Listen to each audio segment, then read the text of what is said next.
Assalamualaikum viewers. Lecture mathematics paper held on 25 October 2020 by PPSC. हम इस paper को solve कर रहे थे और आज हमारी वीडियो नंबर 3 है। आज की वीडियो में हम क्वेश्चन नंबर 17 से क्वेश्चन नंबर 24 तक सॉल्व करेंगे। तो शुरू करते हैं आज की वीडियो को। क्वेश्चन नंबर 17 है every metric space is a.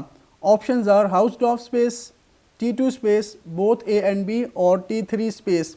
Her metric space क्या होती है?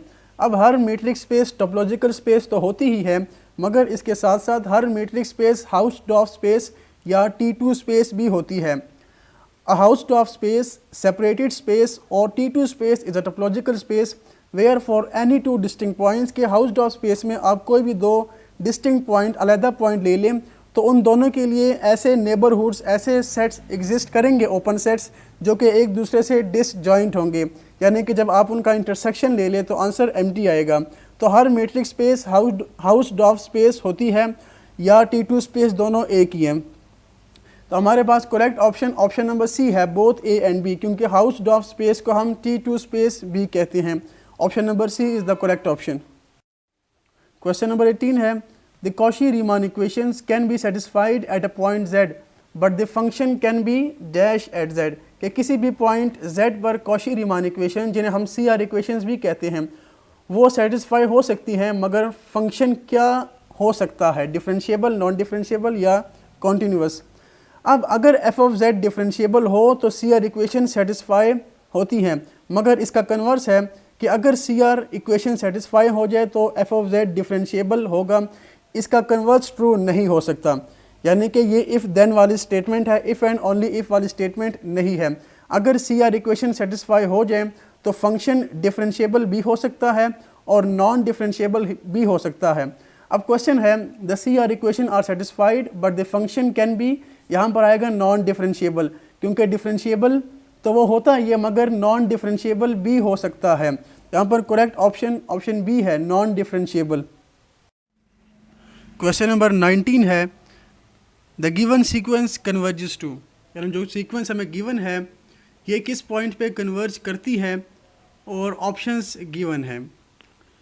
अब सबसे पहले हम क्या करेंगे, हम लिमिट अप्लाई करेंगे n अप्रोचेस टू इन्फिनिटी। आपने हर टर्म में से n को कॉमन ले लेना है। ऊपर से जब हम n कॉमन लेंगे तो ये बचेगा 2 आयोटा। इसी तरह नीचे से आप n कॉमन लेके कैंसिल कर दें तो ये बन जाएगा 1 प्लस आयोटा बाई n। इसी तरह सेकंड टर्म में से भी न्यूमरेटर और डिनोमिनेटर दोनों से n कॉमन लेके कैंसिल कर दें, उसके बाद लिमिट अप्लाई कर दें तो जो भी डिवाइडेड बाई n की फॉर्म आएगी वो 0 बन जाएगी और हमारे पास ये फंक्शन बच जाएगा। अब इसमें n नहीं है, जब लिमिट अप्लाई करेंगे, सॉल्व करेंगे तो आंसर आएगा -3 plus 6 iota, means option number C is the correct option.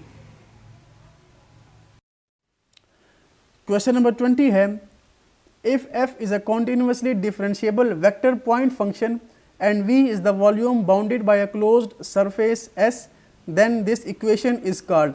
यानी f एक डिफरेंशिएबल वेक्टर पॉइंट फंक्शन है और v वॉल्यूम है जो कि उस क्लोज सरफेस S ने बाउंड किया हुआ है, तो इस इक्वेशन को हम क्या कहेंगे या क्या कहते हैं? ऑप्शंस गिवन है। अगर हम बात करें गॉस डाइवर्जेंस थ्योरम की तो ये उससे मिलता जुलता थ्योरम है, मगर फ़र्क ये है कि वहाँ पर f डॉट n ds होता है, यहाँ पर f क्रॉस n ds है। गॉस डाइवर्जेंस थ्योरम के मुताबिक flux through a 3 dimensional region, यानी कि जो 3 डायमेंशनल रीजन से फील्ड का फ्लो होता है, वेक्टर फील्ड का जो फ्लो होगा, फ्लक्स होगा, वो बाउंड्री के फ्लक्स के इक्वल होता है। अब बाउंड्री का फ्लक्स जो हम फाइंड करते हैं किसी भी क्लोज सरफेस के लिए, तो उसके लिए हम f डॉट n ds इस्तेमाल करते हैं, ना कि f क्रॉस n ds। तो ये गॉस डाइवर्जेंस थ्योरम नहीं है, उससे मिलता जुलता ज़रूर है। यहाँ पर करेक्ट ऑप्शन हमारे सामने ऑप्शन नंबर डी है, नन ऑफ दिस।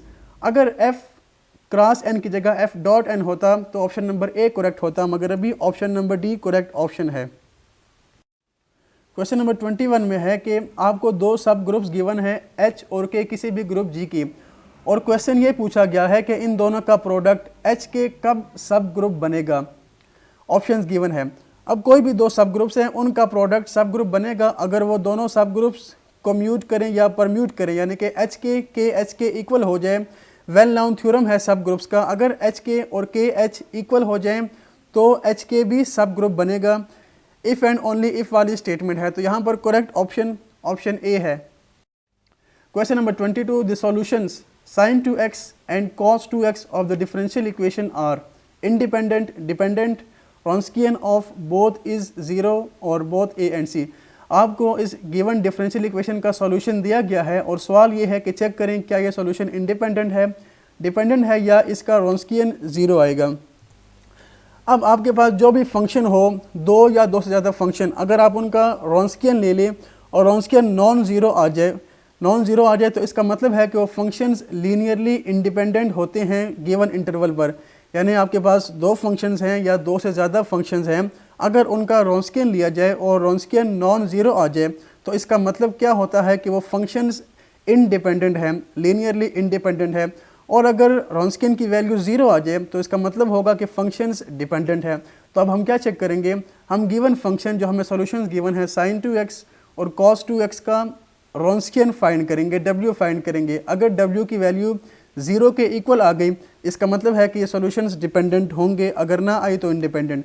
तो आप चेक करें, हमने Wronskian फाइंड किया। Wronskian के लिए आप पहले sin 2x की वैल्यू और नीचे उसका डेरिवेटिव, इसी तरह सेकंड फंक्शन और नीचे उसका डेरिवेटिव। sin 2x का डेरिवेटिव फाइंड करें तो 2 cos 2x, जबकि cos 2x का डेरिवेटिव फाइंड करें -2 sin 2x और उसके बाद आप लेंगे डिटर्मिनेंट, मल्टीप्लाई करें तो ये बन जाएगा -2 sin square 2x -2 cos square 2x। -2 common ले लें, sin square 2x plus cos square 2x की वैल्यू 1 हो गई तो हमारे पास आंसर आ गया -2 जो कि 0 के इक्वल नहीं है। इसका मतलब है कि ये सॉल्यूशंस लीनियरली इंडिपेंडेंट हैं क्योंकि Wronskian की वैल्यू नॉन ज़ीरो आ गई। तो हमारे पास करेक्ट ऑप्शन ए है, the solutions are independent. Question number 23 है, normal component of an acceleration is. Acceleration का नॉर्मल कंपोनेंट क्या होता है? किसी भी पार्टिकल के एक्सेलरेशन को हम यूँ लिखते हैं a = at t + an n। अब यहाँ पर at है टेंजेंशियल एक्सेलरेशन और an है नॉर्मल एक्सेलरेशन। तो आप देख लें नॉर्मल एक्सेलरेशन की वैल्यू जब हम पुट करते हैं तो वो है v²/ρ, जबकि ρ रेडियस है कर्वेचर का। तो करेक्ट ऑप्शन यहाँ पर v²/ρ, option number B correct option है।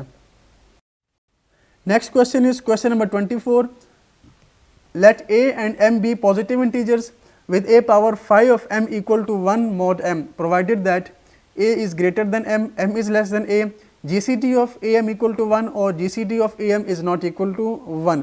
अब ये जो स्टेटमेंट है ये ऑलर्स थ्योरम की स्टेटमेंट है। तो हम देखते हैं कि ऑलर्स थ्योरम क्या है। ऑलर्स थ्योरम के मुताबिक अगर आपके पास कोई भी दो पॉजिटिव इंटीजर्स हैं a और m और अगर उनका GCD ग्रेटेस्ट कॉमन डिवाइज़र या हाईएस्ट कॉमन फैक्टर 1 के इक्वल हो तो ये इक्वेशन सेटिस्फाई होती है। a⁴ of m equal to 1 mod m।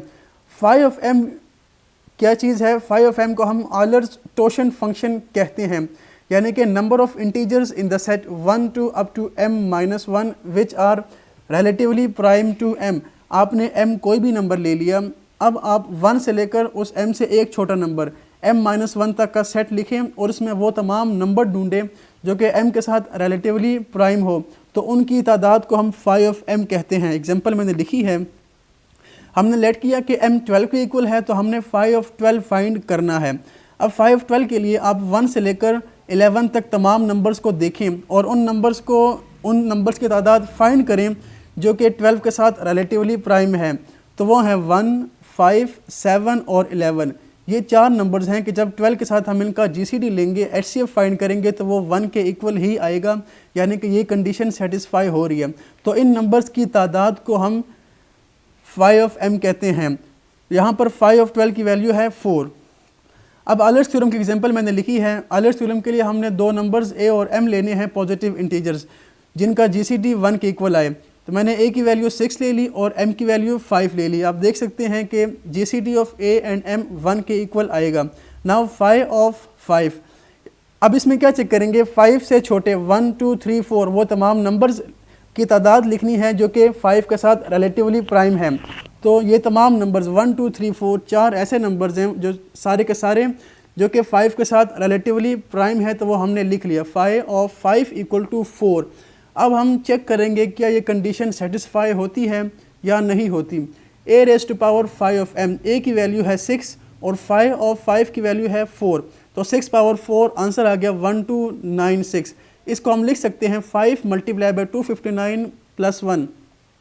जब हम मॉड 5 लेंगे तो जो रिमाइंडर बचेगा वो आएगा 1, और यहाँ पर भी वही बात लिखी है कि जो रिमाइंडर बच गया वो 1 के इक्वल होना चाहिए। तो हमारा ऑलर्स थ्योरम सेटिस्फाई हो गया। एग्जांपल मैंने आपको दे दी। अब क्वेश्चन है कि a और m पॉजिटिव इंटीजर्स हैं।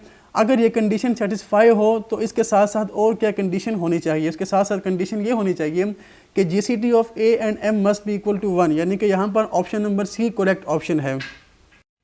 व्यूअर्स, उम्मीद है आज की वीडियो में हमने जो क्वेश्चन सॉल्व किए आपको समझ आए होंगे। वीडियो को लाइक करना मत भूलिएगा। अगली वीडियो तक के लिए दीजिए इजाज़त। अल्लाह हाफिज़।